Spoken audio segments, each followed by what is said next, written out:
इस क्लास में जितने स्टूडेंट हैं उसके 2 गुना लोग और बैठे हैं।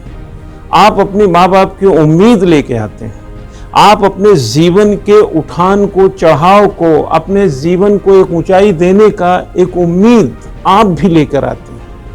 आप एक संतोष लेकर आते हैं, सोच लेकर आते हैं, इस संदर्भ को लेकर आते हैं कि वक्त के साथ हमारे अंदर भी और इस जीवन में भी बदलाव आएगा। इस बदलाव को पाने के लिए आपको न जाने कितने कांटों भरे रास्ते से गुजरना होता है। यह बात आज के टाइम में लगता है कि बेकार की बातें हैं। जहां मोबाइल है, गाड़ियां हैं, अच्छे मकान है, अच्छी सड़कें, अच्छी सुविधाएं हैं, खान पान की व्यवस्था है, ये बच्चे आखिर क्या समझेंगे। हम लोग तो किसान परिवार से थे, जहाँ की गेहूं अगर बिकता था तो बीएससी की फीस जमा होती थी। जहाँ हम लोगों को चावल की खेती का इंतजार होता था कि अच्छे कपड़े मिलेंगे, 30 त्योहार में जलेबी और मिठाई मिलेगी, खाने के लिए अच्छे भोजन तब बहुत अच्छे मिलेंगे जब घर में रिश्तेदार आएंगे। ये बच्चे क्या समझेंगे आखिर।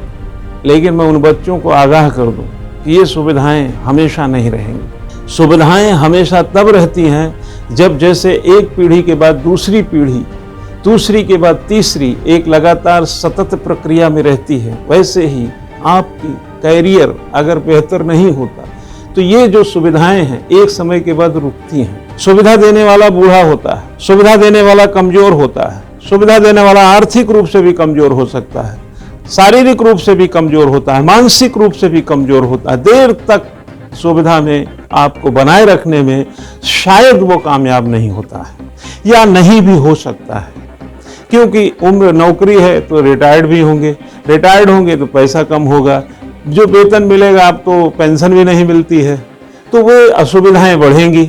लेकिन समय के साथ अगर आपका करियर है तो जीवन सतत प्रक्रिया में बना रहेगा। इसलिए उन तमाम प्रतियोगियों को मैं आगाह करना चाहता हूं कि जो सुविधाएं आज मिली हैं उन सुविधाओं का नाजायज कोई फायदा मत उठाइए।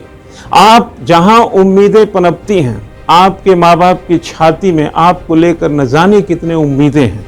आप उन उम्मीदों पे खरा उतरने के लिए आपको बेजोड़ कोशिश करनी है। कक्षा में बैठ करके, घर के टेबल चेयर में बैठ करके आपको अपने जिंदगी के इर्द गिर्द जो कैरियर का ताना बाना है उसमें सम्मिलित होकर, संलग्न होकर लक्ष्य की प्राप्ति तक स्वयं को उभारे रहना, स्वयं को जागरूक किए रहना, स्वयं को चेतना से भरे रहने का काम आपको करते रहना है।